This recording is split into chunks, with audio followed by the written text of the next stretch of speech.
Matagumpay na nailigtas ni Natanggol at Ramon si Don Julio at agad nila itong dinala sa kanilang taguan. Pagdating doon, labis ang pasasalamat ni Don Julio sa kanilang dalawa at sa mga tumulong upang mailigtas siya. Sinabi naman ni Tanggol na tinutupad lang nila ang pangako na hinding-hindi nila pababayaan si Don Julio.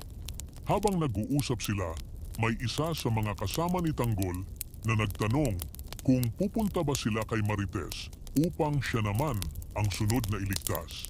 Napansin ng mga kapitbahay na nakakulong si Marites sa isang kwarto sa bahay nila Rigor.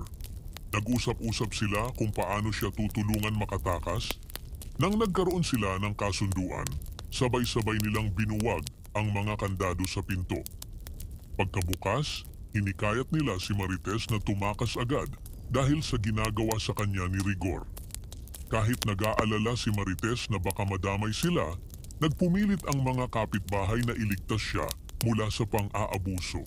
Sa bahay ng mga gerero, nakaupo sina Erica, Santino at Don Julio sa hapagkainan. Pagdating ni na Jackie at Miguelito, napansin agad ni Miguelito na suot ni Santino ang kanyang damit at nagalit ito. Matapang naman na sinabi ni Santino na kung iyon lang ang problema, huhubarin niya na ito bago ibato pabalik kay Miguelito. Dahil dito, nag-init ang ulo ni Miguelito at agad silang nagsuntukan. Lumaban si Santino dahil para sa kanya sobra na ang pang-aapi sa kanya. Sa kalagitnaan ng tensyon, napasigaw si Erica nang makita nilang inatake si Don Julio at napahawak ito sa kanyang dibdib. Sa presinto, dumating sina Hector at Ponggay at agad silang hinarap ni Rigor.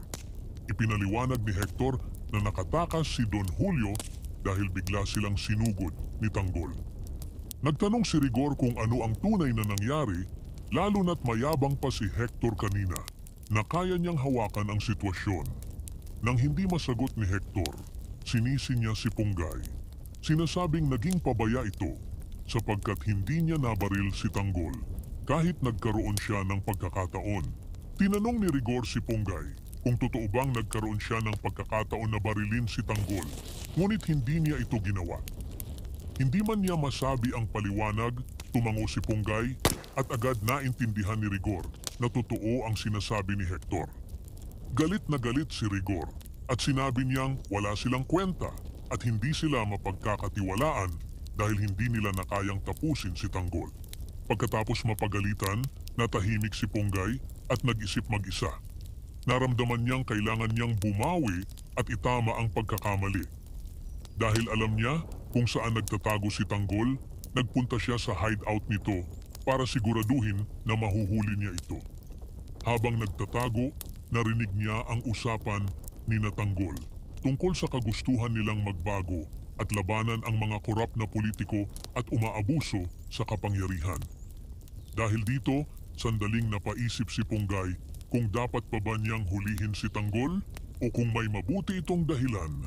Sa kabila ng pagdadalawang isip, desidido pa rin si Ponggay na patunayan ang sarili kina Hector at Rigor. Sinugod niya si Tanggol, tinutukan ng baril at sinabi na sumuko na ito. Ngunit hindi nagpatalo si Tanggol at naglabas din ng baril. Pareho silang nakatutok sa isa't isa habang paulit-ulit na nagbabanta. Hindi nagpasindak si Ponggay. Buong determinasyon niyang sinabi na hindi niya ibababa ang kanyang baril kung hindi rin ibababa ni Tanggol at ng mga kasama nito ang kanila. Kung hindi, magkakaputukan sila roon mismo. Sa harap nito, napangiti na lamang si Ramon dahil alam niyang hindi naiintindihan ni Ponggay kung anong klaseng laban at kalaban ang hinaharap niya. Matapos mailigtas ni Tanggol at Ramon si Don Julio, agad nilang inisip ang susunod na hakbang, ang pagligtas kay Marites, na sinuportahan namang makatakas ng mga kapitbahay dahil sa pang-aabuso ni Rigor. Sa kabilang banda, nagkagulo sa bahay ng gerero nang magkasuntukan sina Santino at Miguelito at biglang inatake si Don Julio na nagdulot ng mas malaking tensyon. Sa presinto, sinisi ni Rigor at Hector si Ponggay dahil hindi niya nabaril si Tanggol kahit nagkaroon siya ng pagkakataon. Dahil dito, nagdesisyon si Ponggay na bumawi. Ngunit nang makarating siya sa hideout, Narinig niya ang layunin ni Tanggol na labanan ang mga korap, dahilan para magdalawang isip siya. Sa huli, pinili niyang sundin ang utos at hinarap si Tanggol na nauwi sa matinding tutukan ng baril. Habang nagtataas ang tensyon, napangiti si Ramon. Alam niyang hindi pa naiintindihan ni Ponggay ang totoong kalaban na hinaharap. Opinyon sa takbo ng kwento. Maraming salamat sa panunood. God bless you.